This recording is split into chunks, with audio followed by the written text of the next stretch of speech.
Welcome back to another video. Today we're talking about the top 5 Swiss automatic entry-level watches. And the first watch I picked was the Oris Aquis. Now Oris, they've made a big comeback. They have been around since 1904. And their big comeback was pretty much with this model, the Oris Aquis. The Oris Aquis date, to be specific, pictured above. Now it sells at a price point of about $900 to $1,100.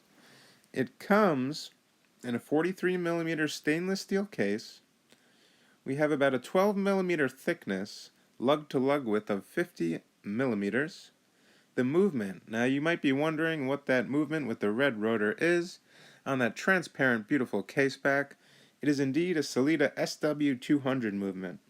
Now the Sellita SW200 is essentially a clone of the ETA 2824-2 movement. And it's pretty much every bit as reliable as the ETA movement. It's a 26 joule movement with a 38-hour power reserve, and it works pretty well from what I've heard. Now, of course, we do have a sapphire crystal, a 300-meter ISO-rated rating here on this piece. And the strap, the rubber strap, is definitely great. Micro adjustments on the rubber strap on the clasp. Clasp is done very well, as you see. It's really stunning, their clasp, and I really like it. And that has to be my first pick, the Oris Aquis. I think at this price point, you can't get much better than this. Now coming up next, my number 2 pick is the Heuer Aquaracer. Now this is a diving watch, and this is using the caliber 5 movement. It's a 300-meter water-resistant diving watch. Has a screw-down crown, unidirectional rotating bezel, complete stainless steel construction. And it's more of an elegant watch, more of something you can wear with a suit and get away with, in my opinion. Date aperture at the 3 o'clock position.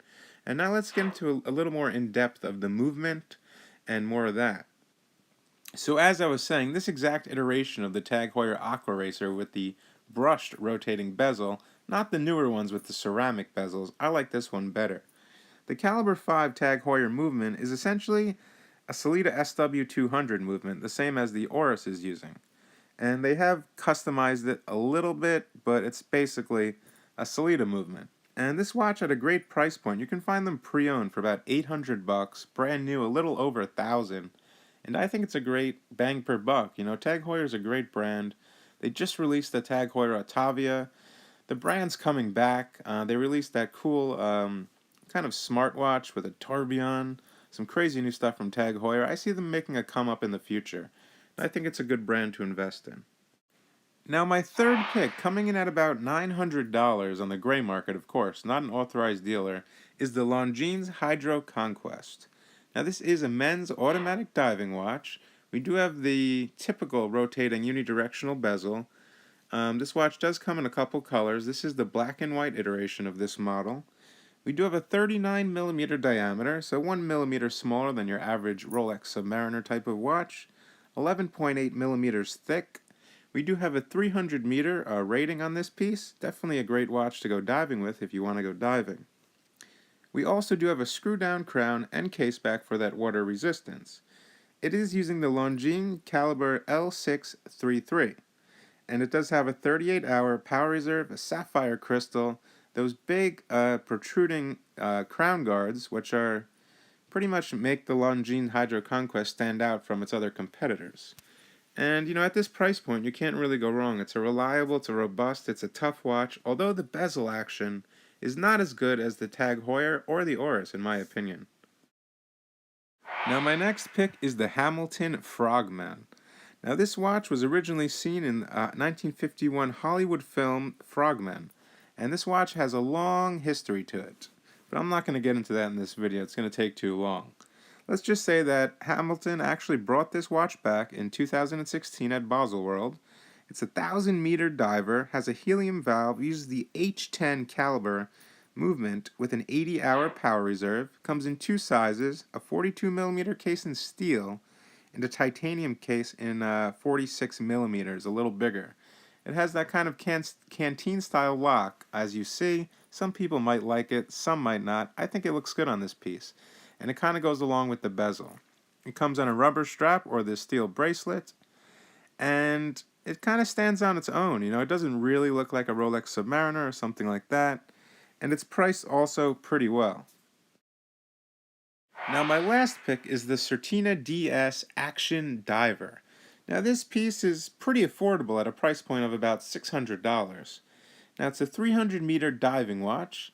It's made by Certina, a Swiss brand. It is a Swiss-made watch. We do have a screw-down crown. We do have kind of an arrow hand for the hour, and a sharp sword-like hand for the minutes, and the dial is kind of Rolex Submariner-like, in a way. The markers, definitely. But other than that, it's a pretty nice watch. And the bezel has those little grooves in it, which makes it really easy to turn, the unidirectional rotating bezel. It is about 43 millimeters, 3 millimeters bigger than a Rolex Submariner. It's 12.6 millimeters thick. 200 meters is the rating on this piece. And the case back is really cool. We have that little turtle. I think that's a really nice touch. Of course, solid end links. And we do not have screws on the bracelet. It is using the pin system, which is a bit of a letdown. But at $600, it's a hit or miss with that. Now, that's pretty much it for today. I hope you guys enjoyed the video. I think these 5 picks are great entry-level ways to get into Swiss watches, or Swiss diving watches, I should say. Now, if you're interested in picking any of these watches up, you can find probably the best prices on these watches that I've found are on Amazon, and I will leave some links in the description below. Hope you guys enjoyed the video. Don't forget to subscribe, share, and like this video, and I'll catch you guys on the next one. Bye.